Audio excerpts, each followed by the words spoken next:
Y está con nosotros aquí en Telenoche el ministro de Minería, Lawrence Goldborn. Ministro, muchas gracias por estar con nosotros aquí. Buenas noches. Ministro, le había tocado vivir una semana tan difícil, tan dura, no solamente en lo profesional y por la carga de trabajo, sino en lo humano también.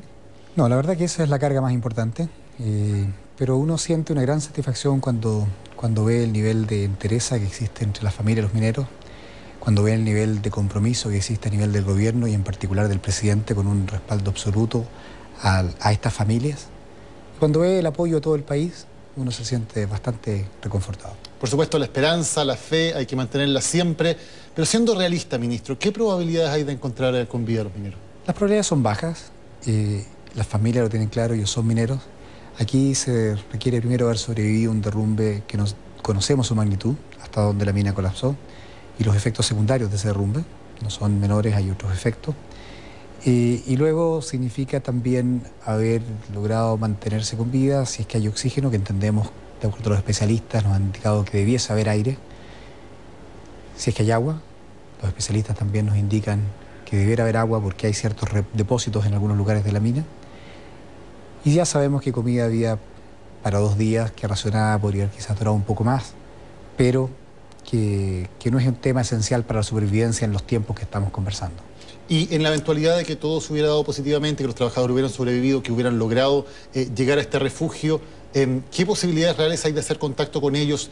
¿En qué plazo? Porque se ha hablado de plazos diferentes de acuerdo al avance de estas sondas. Bueno, lo primero, ¿no es cierto?, se intentó llegar a través del interior de la mina, a través de la chimenea, que era la opción más rápida y viable para poder rescatarlos y sacarlos de ahí, más allá de tomar contacto. Primero tomar contacto y luego sacarlos por esa misma vía. Eso fracasó el día sábado de la noche, a veces me bendigo el sábado, cuando la chimenea colapsó. Y eso, dado que el cerro seguía trabajando, no nos permitió seguir trabajando desde el interior mina. Paralelamente se estaba analizando y consiguiendo las maquinarias de sondaje que llegaron el mismo día sábado en la noche con sus equipos de personas que necesitan operarlas, etc. Iniciaron la operación de sondaje el día domingo ya a mediodía, la primera máquina. Se completaron estos 6 sondajes que esperamos acceder con alguno de ellos a donde está el refugio, que presumiblemente uno esperaría que estuviesen ahí. Nuevamente aquí hay una suposición respecto a dónde pueden encontrarse si es que están con vida y se dieron las condiciones anteriores. Esto, para que los auditores tengan una idea, es como tratar de apuntarle a una casa de 50 metros cuadrados a unas 6 cuadras de distancia. Ese con un fierro, un conjunto de fierros que van perforando la roca hacia abajo en esa dirección. Cualquier pequeño desvío, por lo tanto, significa que no se va a llegar al lugar Medio indicado. grado de tolerancia sería una cifra que ya nos desviaría de nuestro objetivo. Y eso fue lo que pasó con uno de los sondajes, que en definitiva, llevando en torno a los 300 metros, estaba desviada de manera tal que íbamos a llegar a 14 metros separados del punto objetivo. Aquí yo lo he dicho, la rapidez es enemiga de la precisión. Ministro, ¿no hay otra forma de saber al menos si los mineros están vivos, por ejemplo, mediante instrumentos que detecten el calor? No, estamos hablando de que ellos están a 700 metros bajo tierra. Hasta donde los especialistas me han informado, no existe una tecnología que nos permita detectar eso. Y en la eventualidad que se lograra detectarlo y se lograra detectar que están con vida, ¿qué sigue después si se lograra efectivamente eso en el mejor de los casos? Bueno, lo primero y lo más importante, y eso está planificado, son todas las medidas de supervivencia inmediata. Tenemos que considerar en qué condiciones podrían estar y obviamente hidratarlos. Allá abajo hay una temperatura que sube más o menos 3 grados cada 100 metros, o sea, podemos estar hablando que pueden estar a 30 grados de temperatura o incluso más, con alta humedad, 100% humedad relativa del aire. Por lo tanto, las condiciones de deshidratación pueden ser importantes y hay que hidratarlos o darles sales. Bueno, hay una serie de elementos médicos que son importantes de considerar.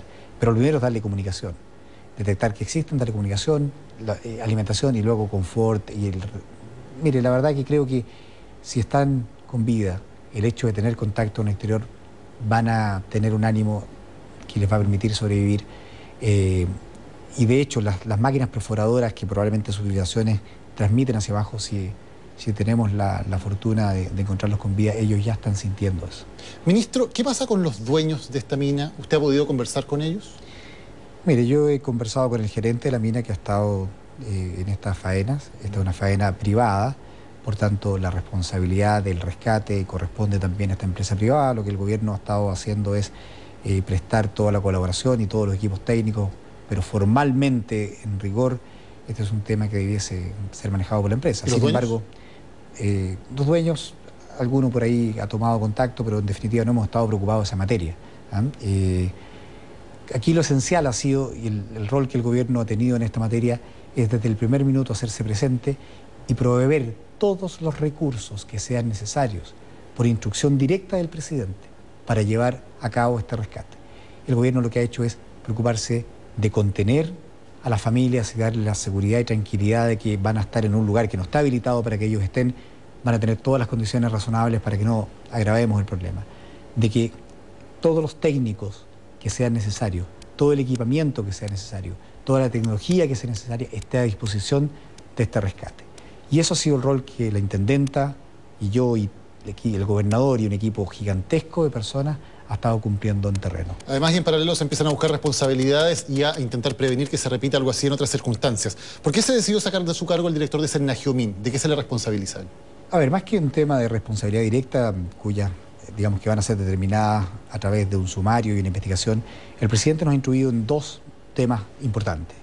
Primero, mirar hacia atrás y decir, bueno, ¿qué ha pasado respecto a esta mina y cuáles son las responsabilidades? Y de ahí un sumario solicitado a la Contraloría para revisar esto en detalle. Eso va a tomar... ¿Por qué se reabrió en concreto el año 2008? Se reabrió dos veces el 2008 y también ahora el 2010 un accidente menor, digamos, un accidente no fatal, no menor, un accidente no fatal, un accidente grave. Sin embargo, también ocurrió un cierre parcial y una reapertura en el mes de julio. Ministro, ¿y usted sabe por qué se autorizó la reapertura, por ejemplo, en el año 2008 o esta otra vez? Hay informes técnicos que avalan. El Servicio Nacional de Geología y Minería es un servicio independiente que tiene facultades de cerrar y tiene las facultades de establecer las condiciones para la reapertura y cuando estas se concretan establece y emite sus informes. Eso funciona de esa manera. ¿Pero se revisa, va un fiscalizador a la mina o no hay capacidad para hacer eso? En rigor, revisa la información que la compañía le provee, donde es certificado o ha emitido informes o ha cumplido con los requerimientos que el fiscalizador planteó. Pero para su tranquilidad... Solamente para cerrar el caso, ¿no va a inspeccionar personalmente? En algunos casos sí, en otros casos no tiene la obligación de hacerlo. ¿En este caso? En este caso no fue. No fue.